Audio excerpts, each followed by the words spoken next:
Today's reading will come from Deuteronomy 34:1-12. I must apologize to you. My Puerto Rican New York accent makes it hard for some of you to name these towns. Doesn't sound right? I'll still give it a shot. Then Moses went up to the plains of Moab, to Mount Nebo, to the top of Pisgah, which is opposite Jericho, and the Lord showed him the whole land, Gilead as far as Dan, all Naphtali, and the land of Ephraim and Manasseh. I'll get him right. All the land of Judah as far as the western sea, the Negev and the plain, that is the valley of Jericho, the city of palm trees as far as Zor. The Lord said to him, "This is the land which I swore to Abraham, to Isaac, and to Jacob, saying, I will give it to your descendants. I have let you see it with your eyes, but you shall not cross over." Then Moses, the servant of the Lord, died there in the land of Moab, at the Lord's command. He was buried in the valley of the land of Moab, opposite Beth Peor, but no one knows his burial place to this day. Moses was 120 years old when he died. His sight was unimpaired, and his vigor had not abated.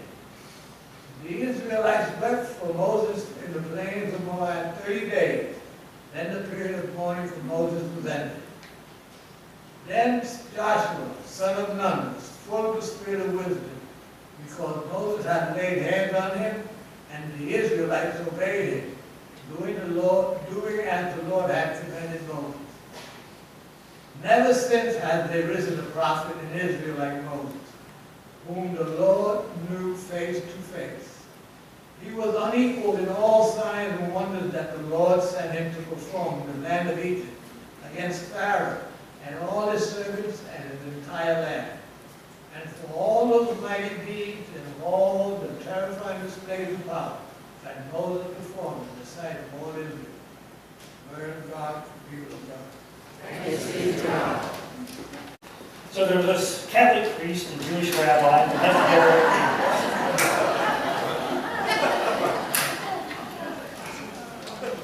You heard from the Bible reading today that talks about Moses' death and his burial, and apparently there's no grave marker, nothing there to commemorate his life. But it made me start to think about some of the gravestones that are out there. These are reportedly true messages left on tombstones. One comes from Tennessee. It says, "He was a simple man who died of complications." Another said, "I came into this world without my consent, and I left in the same manner." And this one from Scotland, the dentist. "Stranger, tread here with gravity. Dentist Brown is filling his last cavity." Take a moment, didn't it? This is our 6th and final week in our Dare to Dream series. And over these last several weeks, we've been challenging ourselves to dare to dream the dream that God has for us. We've looked at what is our birthright, how are we gifted, how has God made us, and what does God expect us to do with that. We've also looked at the burning bush moment, or moments in our lives. Sometimes when God begins to clarify who it is we're supposed to be and what God desires us to do with that. And then just a couple of weeks ago, we looked at losing our big butts, getting past the obstacles so that they don't become excuses to us and keeping us from fulfilling that purpose that God has for us. Now last week we looked at the question that God asked Moses, which was, what's in your hand? What is it that God's already put into your hand, the way He's created you, the experiences you've had, and so forth, that if you take that and you throw that down before the Lord, it can become a powerful tool in God's hands. And as we've done throughout most of this series, we've been looking at the story of Moses, and today's no exception. Today we're looking at the end of his life, and what the end of his story has to do with our story. You know, it's one thing to know that God purpose. It's quite another to live it. To come against all the difficulties difficulties and the obstacles and the challenges day in and day out. There are going to be times when things are easy. It's going to come so simply and so wonderfully. And there will be other times when it's very difficult. There will be times when it feels like your feet are in quicksand, and every step is a struggle. Moses was a guy who faced lots of times like that, lots of those challenges in his attempt to fulfill the purpose that God had for his life. Those challenges, I feel like an attorney, those challenges included but are not limited to the following. One was idolatry. Even when he was up on the mountain, Mount Sinai, receiving the 10 Commandments, the people were down in the valley involved in idolatry. And then they were grumblers, mumblers. They were always complaining. Moses called them stiff-necked people. And then they had issues of food and water and travel and protection. Moses was running up against it all the time, challenge after challenge. And we tend to kind of mythologize Moses a bit. We make him this character who is bigger than life. And he was a great man, there's no question about that. But at the same time, he's just a man. He struggled just as we struggle. And yet, here in this passage today, we hear that he's 120 years old, and he's climbing another mountain. And this time he gets to glimpse the promised land, that land that God promised so long ago. Often people just kind of forget about Moses after he comes down from the mountain with the tablets. They know he hangs around for a while, but that's just kind of the end of the story. Everything before that is really important, most people think. That's why God calls him, when God uses him to go speak to Pharaoh and free the people out of Egypt with all the plagues and all that parting of the sea, and then he has to be out there in the desert helping the people understand what God wants from them, the relationship that God wants from them. So that's where the tablets come in with the 10 Commandments on them. But there's so much more to the story. There's 40 years more of the story after that. And largely, because of Moses, the Hebrew people remain a people in the desert. They don't just become this wandering band of nomads, these misfits that barely survive. But Moses helps hold them together. And there's no grave marker for Moses. There's not even a pile of stones that's left there to commemorate his life and his death. But he's a great man. And verses 10, 11, and 12 tell us that. This is again what it says. Never since has there arisen a prophet in Israel like Moses, whom the Lord knew face to face. He was unequaled for all the signs and wonders that the Lord sent him to perform in the land of Egypt against the Pharaoh and all his servants and his entire land. And for all the mighty deeds and all the terrifying displays of power that Moses performed in the sight of all Israel. See, it didn't just end in Egypt. It didn't just end on Sinai with the tablets. It goes on. And over and over and over again, Moses goes before God and pleads on behalf of the people. They were a rebellious group, often a unfaithful group. And without the leadership of Moses, they wouldn't have survived 40 years in the desert. And yet, here at the end of the story, we don't even have his last words. There are no famous last words from Moses. I'm kind of disappointed. I would hope to have those. I would think a man who was so great and who had gone through so much would have something important to say at the end. But then on the other hand, I'm not really surprised. I mean, it's been 40 years. What more is he going to say? I mean, he's talked to these people for 40 years. If they haven't listened yet, they're not going to listen. So it doesn't surprise me at all. 40-some years. Moses leads these people toward one goal, a promised land. He keeps it before them all the time. He knows that's where God's leading them. Someday they're going to get there. And that's a specific location, a specific piece of real estate. But it's more than just that. Because it's a condition. It's a relationship. It's a life with God. Fully understanding the love of God. fully living in that and fully living that out. That's the promised land just as much as the real estate. And that's where Moses is leading them.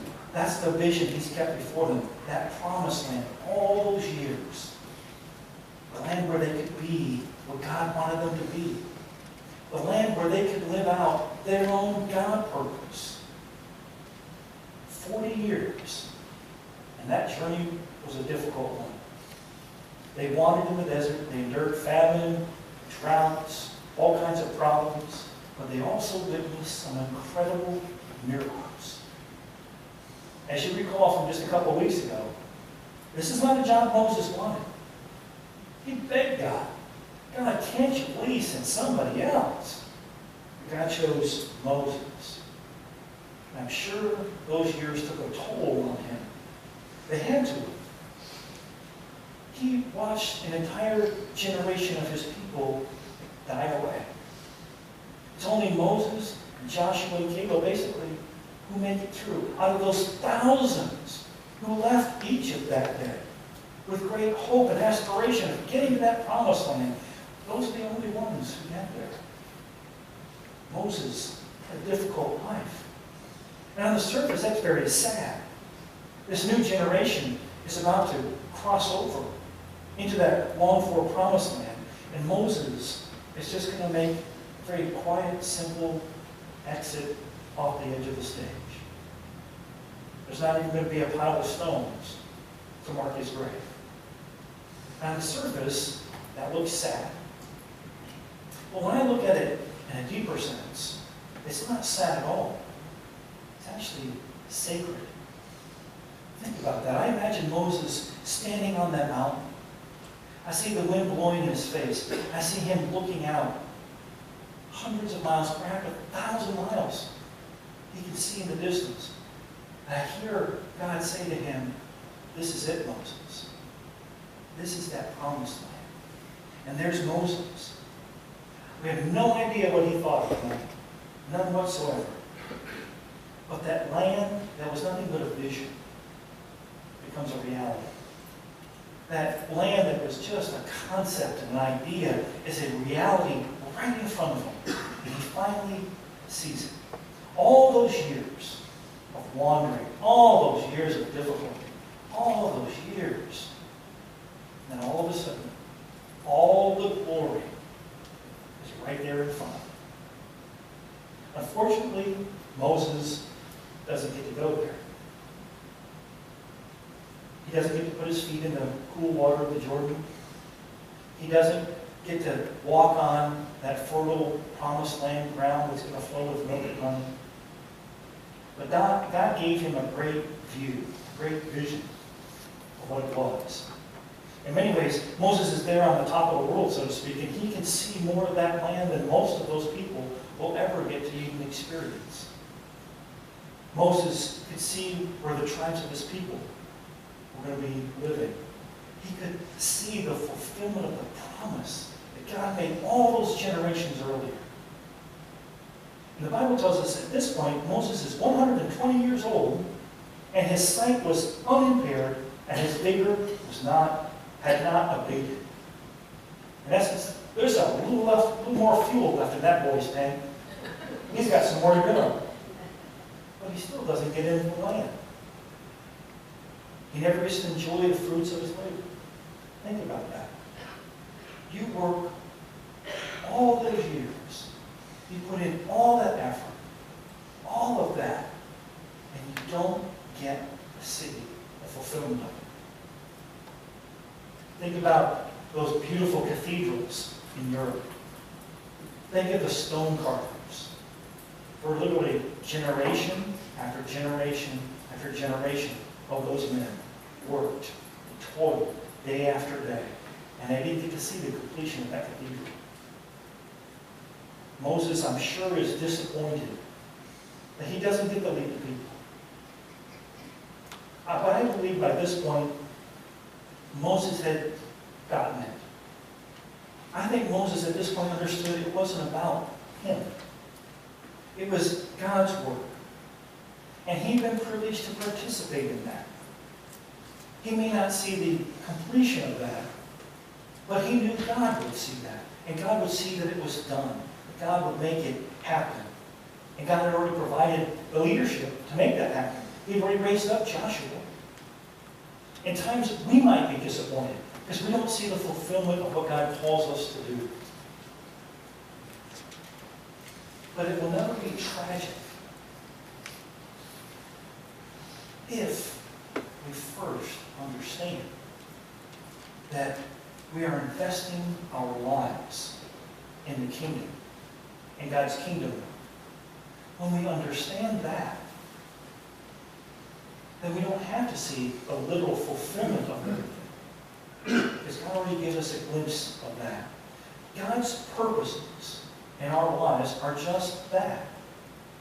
It's not about us. It begins and it ends with God. There's no tombstone for Moses. But I think if there were one, verse 7 would be a great thing to put on there. Moses was 120 years old when he died. His sight was unimpaired and his vigor had not abated.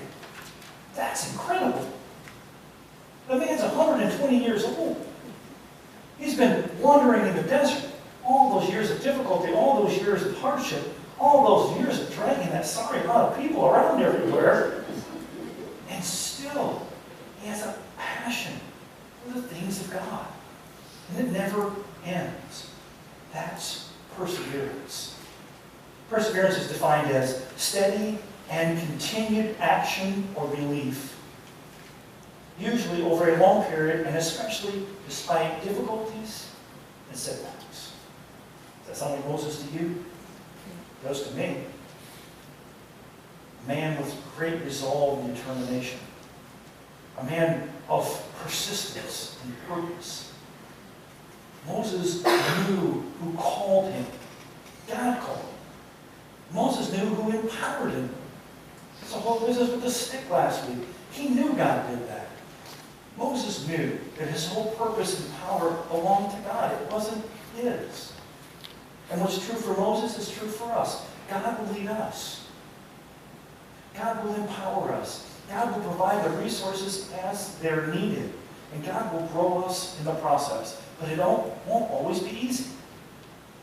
Sometimes it's going to be very difficult. This is what the Apostle Paul said, and he reminds us that sometimes we go through very difficult times, but it always leads toward a purpose. He said this, "We also boast in our sufferings, knowing that suffering produces endurance, endurance produces character, character produces hope, and hope does not disappoint us, because God's love has been poured into our hearts through the Holy Spirit that has been given to us." We can rejoice in sufferings when we're God's people because of where it leads us. All that leads us to the hope that never disappoints us. Now, Moses had a lot of credentials. But more than that, Moses had character. And we should strive for both, but they're not the same thing. And I found a resource, and it just said it was from an unknown source, so I can't tell you where it's from originally. But it talks about the difference between credentials and character. Credentials are transient. Character is permanent. Credentials build memories about what we've done. Character builds legacy so others can follow. Credentials are locked into one person. Character is transferable. Credentials will get us in the front door. Character will keep us there. Credentials tend to invoke jealousy. Character attracts respect and stimulates others to develop character as well. Character commits itself to principle over personal gain, to people over things, to service over power, to the long term over the immediate. You know, the reality is, there's probably nobody in this sanctuary who's going to have someone write a biography about them. We're just ordinary people. We live our lives. But as we do that faithfully to the purpose to which God calls us, that doesn't matter. Because we're doing something that will have an effect all the way into eternity. Regardless of what happens to us personally, we know that what we do with God and on God's behalf lasts forever. Like Moses, we may not see the full results of it all, but we can trust that God knows that. And God will fulfill all of that. We've been given that glimpse. We know. We've seen it. Even if we never experience its completion, but because we've seen it, that's why we do what we do. Because God planted that within us. The good news is that even though we die, the vision of God, that's truly a vision of God, never dies. The vision and the leadership of Moses was transferred to Joshua, into this whole new generation of people. And they go through their own experiences. They learn that it's not easy. They learn that with this promise comes a price. They know that in spite of all the struggles that they have, even to the point of exile, God's vision prevails. And we have to believe that too, regardless of what happens in our lives. In spite of all the current evidence to the contrary, no matter how dark it may seem, God will prevail. Despite the weaknesses and failings in our own life, God's purpose in our lives will prevail. God gives us the strength to persevere. Understanding and accepting that God's purpose is just the beginning of everything. It's not the end. It's really just our first step. We need to faithfully hold on to that and walk that out every single day. And that takes perseverance. And in the end, the most permanent thing that Moses had was that calling by God. It lasted all the way through the very end of his life, and it even continued after that. It's the same for us. Persistence is what it requires. Paul said, suffering produces endurance, endurance produces character, character produces hope, and hope doesn't disappoint us. Another one of the apostles, James, wrote this in his letter by his name. My brothers and sisters, whenever you face trials of any kind, consider it nothing but joy. Because you know that the testing of your faith produces endurance. And let endurance have its full effect, so that you may be mature and complete, lacking in nothing. Endurance, persistence. If you've already discovered that God purpose in your life, persevere in that. If you're still searching for it, persevere in that search until you find it. When it comes to the end of the day and the end of all your days, may it be said of you, as it was said of Moses, your sight was not impaired, and the vigor had not abated. Count it all joy. Strive through endurance and perseverance, for that hope does not disappoint us. Amen. Our gracious God, we thank you. What a privilege it is to be one of yours, to know you, to be known by you. Lord, thank you. Thank you that you give us the faith we need.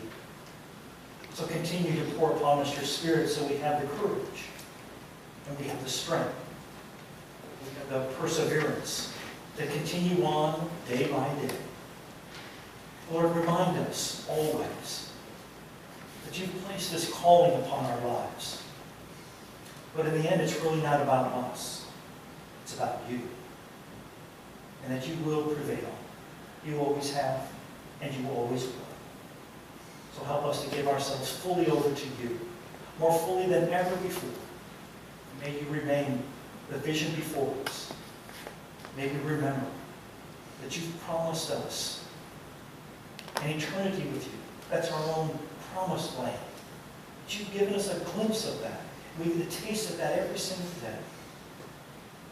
So fill us, lead us, guide us. Help us persevere in living that and making it a reality here and now while we glimpse the glory